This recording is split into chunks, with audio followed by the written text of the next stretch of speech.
Good morning everyone. बच्चे, हमारा जो नेक्स्ट टॉपिक है ट्रांसमिशन ऑफ नर्व इम्पल्स। ठीक है, नर्व इम्पल्स किस तरह से ट्रांसमिट होती है।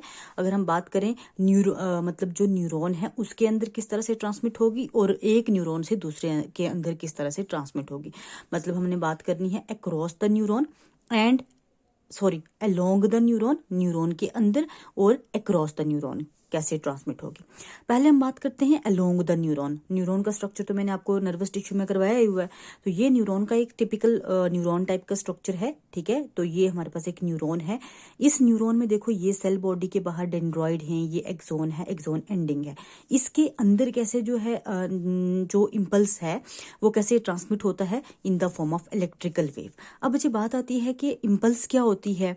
ठीक है, अब देखो बच्चे, हमारी पूरी बॉडी जो है ना सेंसिटिव नेचर की होती है। चाहे हमारी स्किन है, सेंस ऑर्गन तो आपको पता है ना, हमारे 5 सेंस ऑर्गन हैं।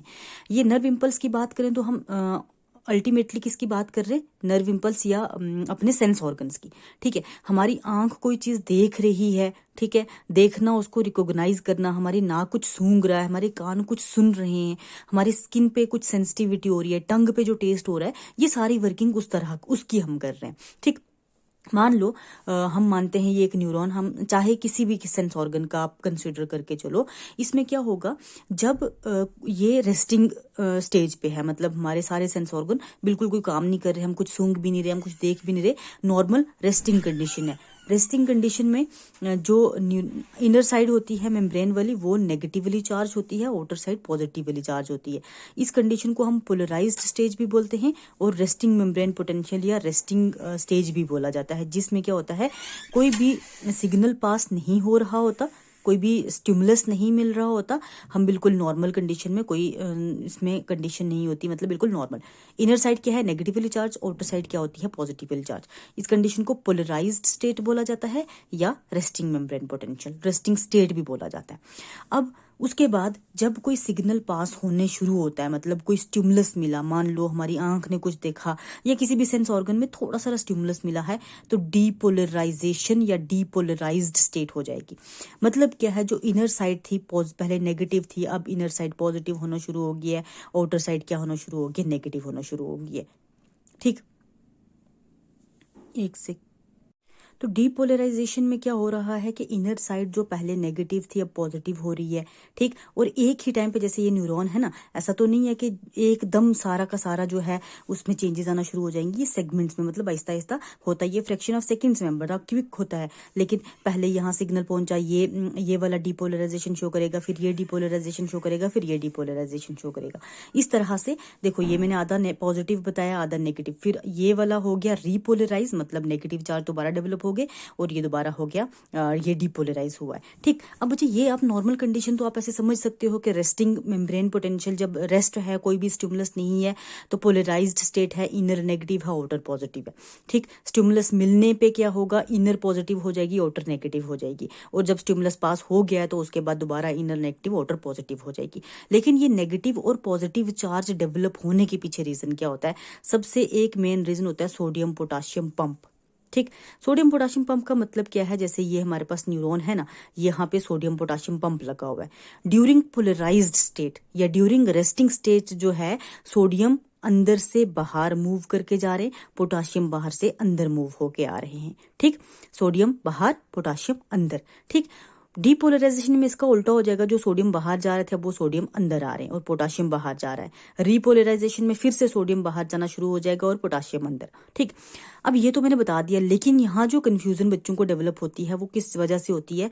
अगर हम सोडियम की बात करें या पोटाशियम की बात करें, दोनों पॉजिटिवली चार्ज हैं, फिर नेगेटिव चार्ज कैसे डेवलप होगा। पोलराइज्ड स्टेट में सोडियम अंदर आए बाहर जाए, पोटाशियम अंदर आए बाहर जाए, तो दोनों तो पॉजिटिव हैं। मेन बात आती है नेगेटिव चार्ज क्यों डेवलप हुआ, फिर पॉजिटिव ही तो एक्सचेंज हो रहा है। बच्चे, ये नेगेटिव चार्ज जो डेवलप होता है हर एक सेल के अंदर, जैसे ये न्यूरॉन है, न्यूरॉन भी तो एक सेल है, हर एक सेल के अंदर कुछ बड़ी बड़ी नेगेटिवली चार्ज प्रोटीन्स होती हैं। ठीक, नेगेटिवली चार्ज प्रोटीन्स हैं।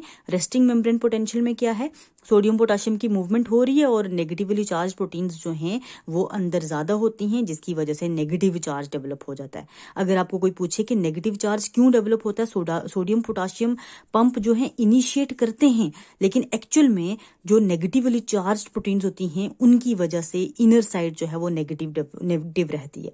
और एक और है, जैसे सोडियम पोटाशियम है उसी के साथ क्लोरीन भी होता है, क्लोराइड आयन इसको बोला जाता है। ये दो मेन चीजें, एक क्लोराइड, एक नेगेटिवली चार्ज प्रोटीन्स की वजह से जो इसकी अंदर वाली मेम्ब्रेन है वो नेगेटिव रहती है। ठीक, और बस यही है हमारे पास अलोंग द न्यूरॉन में किस तरह से न्यूरॉन में पोलराइजेशन, डीपोलराइजेशन और रीपोलराइजेशन के थ्रू सिग्नल जो है ट्रांसमिट होता है। और बच्चे आपने देखा होगा ये बड़ा ही क्विक, बड़ा ही फास्ट एक्शन होता है। हम जैसे कुछ देखते हैं उसको रिकॉग्नाइज कर लेते हैं, तो हम देखते ही पहचान लेते हैं। ऐसा तो नहीं हम देखते हैं फिर 2-4 मिनट लगते हैं तो उसके बाद जाके हमारा ब्रेन वर्क करता है, बिल्कुल भी नहीं। हमारा जो नर्वस सिस्टम है, हमारे जो न्यूरॉन्स हैं बहुत ही फास्ट, बहुत ही क्विक काम करते हैं। ठीक, अब हम बात करते हैं नेक्स्ट जो है अक्रॉस द न्यूरॉन, एक न्यूरॉन से दूसरे न्यूरॉन। देखो हमारा जो पूरी बॉडी है ना, हेड से टो तक एक न्यूरॉन तो हो नहीं सकता। एक न्यूरॉन का मतलब कि यहाँ से इसको सिग्नल मिला है और यहाँ मतलब पाँव में हमें कुछ लगी है तो यहाँ से सीधा पहुंचे एक ही न्यूरॉन के थ्रू, ऐसा बिल्कुल भी पॉसिबल नहीं है। हमारी बॉडी में मिलियंस ऑफ न्यूरॉन्स हैं। जैसे ये न्यूरॉन, इस तरह से न्यूरॉन्स आपस में कनेक्टेड रहते हैं। ठीक, छोटे छोटे न्यूरॉन्स आपस में कनेक्टेड रहते हैं।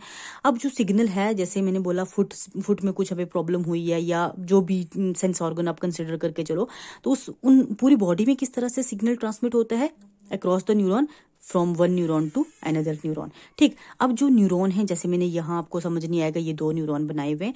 एक न्यूरॉन जहाँ एंड हो रहा है एक्सोन एंडिंग, दूसरा न्यूरॉन वहीं से स्टार्ट हो जाता है। और आपको पता है ये सेल बॉडी है, ये डेंड्राइट है।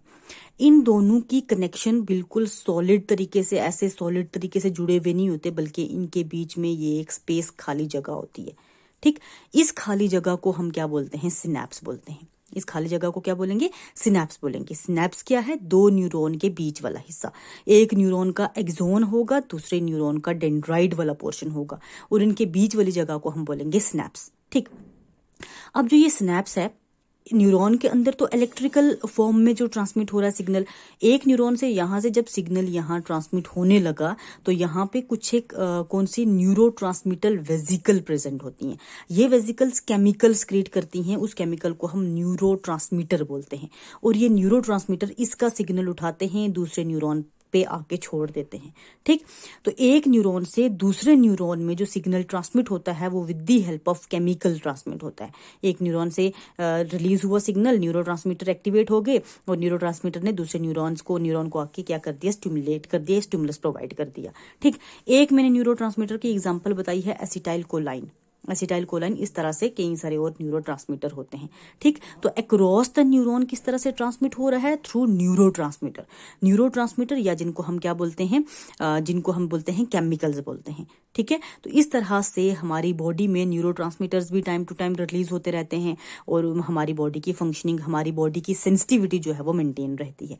ठीक है, तो मुझे आपको याद रखना है एक न्यूरॉन के अंदर ट्रांसमिट होता है इलेक्ट्रिकल सिग्नल। और आपने देखा इलेक्ट्रिक करंट तो आपने देखा कितना फास्ट होता है, कितना क्विक होता है। ठीक, तो इलेक्ट्रिकल फॉर्म में ट्रांसमिट करता है with in the neuron, along across the neuron, एक न्यूरॉन से दूसरे न्यूरॉन में केमिकल के थ्रू ही ट्रांसमिट होता है। और ये भी बड़ा क्विक एक्शन होता है, बिल्कुल स्लो एक्शन बिल्कुल भी नहीं होता है। ठीक है, तो ये थी ट्रांसमिशन ऑफ नर्व इम्पल्स। अब अगर इसमें कहीं कंफ्यूजन हुई, इस वाले पोर्शन में कंफ्यूजन हो सकती है पॉजिटिव नेगेटिव चार्ज में, इसको मैंने 2-3 बार रिपीट करने की कोशिश की है, फिर भी अगर आपको कहीं कंफ्यूजन होती है तो आप मुझे पूछ सकते हो।